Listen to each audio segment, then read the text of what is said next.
Well, that's where we begin with the midterms. Big names from both parties. They've been out on the campaign trail trying to sway opinions. And as you can tell, there's a lot on the line tomorrow. So fortunately, we have two of the best in the business here with us today. CBS News Chief Washington Correspondent Major Garrett and CBS News election law contributor David Becker joins us now. David's also Executive Director of the Center for Election Innovation and Research. Good morning. There's so much to talk about. Major, just set the table for us.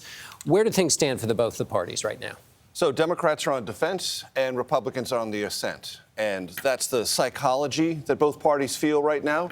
But guess what? The voters are the in-between in that ascent defense. And the voters will tell us exactly what they care about and how much. They care about democracy. It shows up in every poll. There's anxiety and curiosity. How resilient is our structure? But if Republicans win, that doesn't mean democracy's dead. It doesn't mean nobody cares about it. What it means is they prioritize other things more, which in a democracy is your privilege. If you say inflation means more to me, or public safety / crime in my neighborhoods or someplace else, or immigration, and you vote that way, that's an expression of your prioritization, and there's nothing wrong with that. I think they care, but is that message landing or resonating with voters? It doesn't seem to be at this particular time. So the polling would indicate that you're right, Gayle. One thing that I think is an X factor in the polling is we saw after the Dobbs decision this summer, a large number of young women in this country register to vote for the first time. If you're polling and you're looking for likely voters, you're not screening those because they're newly registered. They've not voted before. They're not going to be on your likely voter screen. If those registered new voters show up, that could be an X factor tomorrow night. David, a lot is being made about the security of the 2020 election. Now, what should we expect when it comes to counting ballots now? Right. So first of all, the 2020 election that we just came from was the most secure, transparent, and verified, scrutinized election in American history. Not everybody is saying that. That's not everyone is, but it's just the fact. Doesn't make it any less true. Yeah. Right. And 2022 is even more so. We've had over 40 million people vote in convenience and safety already. That number is likely to grow in terms of early and mail voting, perhaps as high as around 60 million. We might have record turnout for midterms. So election officials have got this. They're doing a really good job. People are going to find that when they go to vote, if they choose to vote on Tuesday rather than having voted early, they're going to vote in safety and convenience. There might be some lines. That's normal. We always have that. Not worry about security. No, not at all. The security of the system is really intact. Now, what happens after 8 p.m.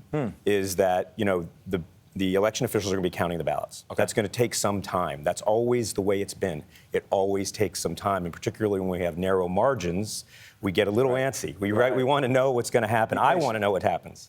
But let the election officials, these are your neighbors, your community members, your fellow citizens, let them do their job. We have very complex ballots in the United States, multiple pages, dozens of races. Let them do their jobs. It might take a few days. But many people are raising the possibility of violence actually at the polls, and I think people are scared. You see people armed, standing there at the polls watching. That's scary stuff. I think it's very scary. And I'm sitting at home watching it, and I'm scared. So the atmosphere feels a little bit more tense. There's no question about that. But to David's point, the early voting, and much of it is in person, people are experiencing this in a safe, accessible way. We want to emphasize that that is, for most Americans, 99.9% of all Americans, that's how they're experiencing this process.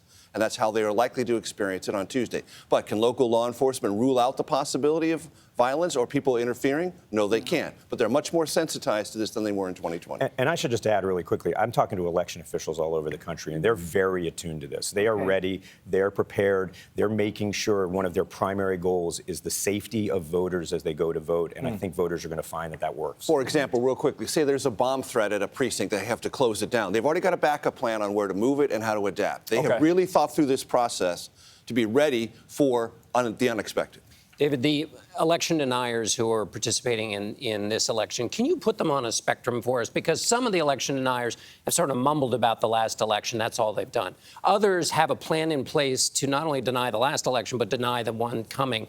Can you give us a sense of what that continuum is like? Yeah, sure. There are some who have basically just kind of paid some heed to the election denial claims and said, well, we don't know for sure who won. I think there were problems, things like that. That's bad enough because it leads to doubts in a system that people should feel secure about. Right. But there are clearly some who are running on a platform of election denial, that the election was supposedly stolen, which of course it wasn't, and that they will act to try to put their thumb on the scale for their own candidates in future elections. I mean, we're hearing from some of them that they can't imagine that it's possible in a 50-50 country or a 50-50 state for the other side to win, or that they don't know anyone who voted for the other side, which probably says more about who they're hanging out with than anything else. So those are the kinds of things we'll need to watch for if some of those, like, rigid election deniers end up winning. And if they win, what message does that send? What does that say about this country? Well, I think, one of the things we're going to have to do is some introspection after this election and to try to figure out what democracy really means to us. Democracy is the way we resolve our disputes. We have legitimate policy disagreements in the United States. If we erode the guardrails of democracy so that we no longer have that framework to resolve our disputes, we're going to be in trouble as a democracy.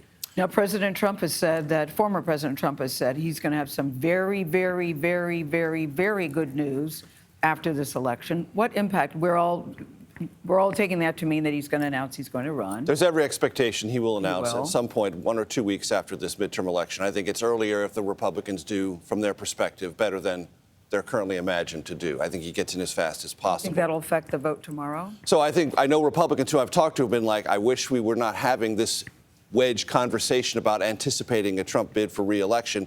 They want to keep this on inflation, public safety, immigration, and the like, and change, not have former President Trump in there. But of course, he always decides for himself, and the default is more me, less Republican Party. Major Garrett, David Becker, thank you so much for joining us. We appreciate you. See you tomorrow night. Yes, indeed. We will be here, yeah. All night. A couple of days, all night.